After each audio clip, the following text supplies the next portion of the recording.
Good evening, everybody. It's lovely to be here and to share with you where I am in this project here. It's the How to Tell project.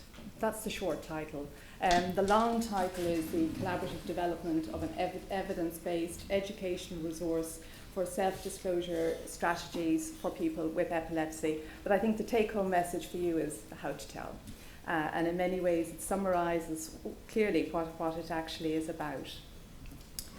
Okay, the reason why we started this project was based on a survey that was carried out by Epilepsy Ireland in 2012. It found that 29% of people with epilepsy do not feel comfortable telling friends and family about their epilepsy. And then when it comes to work situations, a higher number, 56% of people with epilepsy don't feel comfortable telling their employer and work colleagues about their epilepsy. Sorry, can everyone hear me okay? Did you miss all that? Shall I repeat? Sorry about that, thank you. So that was really the main reason, was to kind of discover what we can do in terms of developing resource to help people feel more comfortable about telling others about their epilepsy. So this project, the How to Tell project, started in 2014, so we're in the final year, so I'm the baby of the group. The project hasn't yet come to completion. The aim of the project was to understand the psychosocial aspects of how adults, so while Veronica dealt with children, I dealt exclusively with adults and the adult population, and how they disclose about their epilepsy to others. And the aim too was to develop an educational resource and strategies so that people would be able to use it and empower them and be able to learn how to tell others about their epilepsy. Now, it's important in this project that we actually wanted to learn from the experts, and the experts in our view were the people who actually have epilepsy, and they've had years of experience of telling other people about their epilepsy. What we wanted to do was to pool those ideas and information together so that we could actually then, as it were, develop the resource, and that would be really useful for new people who have been newly diagnosed with epilepsy. And when they get to terms with what their epilepsy means to them, when they get to terms with how to manage it and manage the medication, and it comes to then the other issues of living with it and telling others about it, that they would be able then to have a resource that they could go to. And they could go to it at any point of time later on in their life. Perhaps they hadn't told people for a while, or else circumstances changed, that perhaps they needed now to tell children. Whereas before they had only been in the situation of telling adults. So in that situation, having a resource available whenever they needed it was effectively our big aim. So we really wanted to look and see how people with epilepsy tell others about their epilepsy in everyday life situations, whether it's work, whether it's actually socials, meeting with friends, or whether it's telling children, or whether it's telling a prospective partner, any situations. We very much wanted to kind of ground this in literally everyday life situations. Our team, we have quite a small team, but a very important team insofar as we have all the different kind of disciplines, people who would be working with epilepsy, people who are experiencing epilepsy. But at the core of our team, we have two representatives. We've got two people with epilepsy, and they're we consider very, very important to our research team and the design and how things would go. So we are very thankful that two people stepped up with not a lot of research experience, and they were prepared to talk to us and help guide us as to how the research project should go. So I would like to thank them. I don't know if they're here. I don't think they are, one gentleman and one woman. But I would like to encourage any of you who are interested in it, in research, to being part of research teams in the future if such an occasion should arise. So our methods was what we used, is called grounded theory methods. Effectively what it does was it takes the individual's story and builds up on that to actually see where there are recurrent patterns of strategies in terms of how people tell.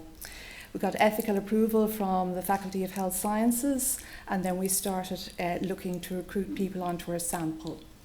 As far as possible, we wanted to actually get as representative a sample as we could. And we set about that very purposefully. We were looking for people who either were involved in support groups or who weren't. We were looking for people who were involved or part of a family or who were living independently on their own. We were looking for people who were involved in relationships or who weren't. People who were employed or who weren't, because we wanted to get the broad spectrum of life experiences that people with epilepsy have in telling others about their epilepsy. So far we have completed our data collection, and we've done 49 interviews. So the main way of getting this rich information is by asking people with epilepsy, how did you go about it? What words did you use? When did you decide to tell? All of that information will feed into our data analysis. So we did interviews. We also collected some information in relation to age, gender, and also did just a short profile in terms of using 3 readily available instruments. The Quali, have any of you done that one? No? Or CIS? Some of you have, or the PHQ? We'll have had experience of those questionnaires. But we're using those really just to kind of get a snapshot of who the people were. And then we're involved now in the actual data analysis. Just 2 little pieces of information. We call them findings, but really these are what we're looking for, the very practical strategies that people are using in disclosing. And one was around the use of medication. Now, oftentimes when it comes to taking medication, it's a very private thing. You don't want other people to see. And certainly within children, it can be a very, very private thing. But adults sometimes have a choice. And if they want to begin to disclose, one of the things that they can actually do is take their tablets in front of the person. And they'll do that, and 2 things that will perhaps indicate. One, if the person says, you're taking tablets, they will know it's interest, and it'll actually be an opener to a line of conversation. If they don't respond, well then, you don't go there. So what we found with adults is that it's not everybody uses it, but those who did use it, that was one strategy they felt that they actually had the power to actually use, and they decided when they wouldn't use it. The other thing we found, and again these are very practical strategies, was tailoring the message. So effectively it's my epilepsy, it's how it affects me, but how I tell it will vary according to the various audiences. And in relation to social situations, it'll be done very casually, give practical information, and they will do it in a way that reassures their friend, the person they're interested in, because the way I tell it will have an impact on the relationship, and I want to protect that relationship. The other thing is, in terms of the employment situation, they will tend to use it in a very kind of structured, factual way, and they will give information like, I have epilepsy, I had a last seizure, this is how often I have my seizures, but I'm able to do the work. If you need a reference from my doctor, I will get that, and they will try and give information in a very different way that relates to what the employer would actually be concerned. So these are very practical tips, and these are perhaps strategies that you were well familiar with, but if you were newly diagnosed, they might be very useful to you at that point of time. I'm getting dry right here, sorry. So we're at the end of our 3rd year of our project, and very much what we're aiming to do here is to, What we're aiming to do here is to actually translate our findings to develop a self-care management and educational multimedia resource, including an app. So we're hoping to do it in all ways that people like to get information, literature, in a leaflet, and also in an app for those people who are interested in that. Again, we'd like to thank Epilepsy Ireland for its funding, but also for its continued support, because really we wouldn't have been able to do this without that kind of dialogue and interaction with Peter and his team who are behind the scenes there. And also the How to Tell research team.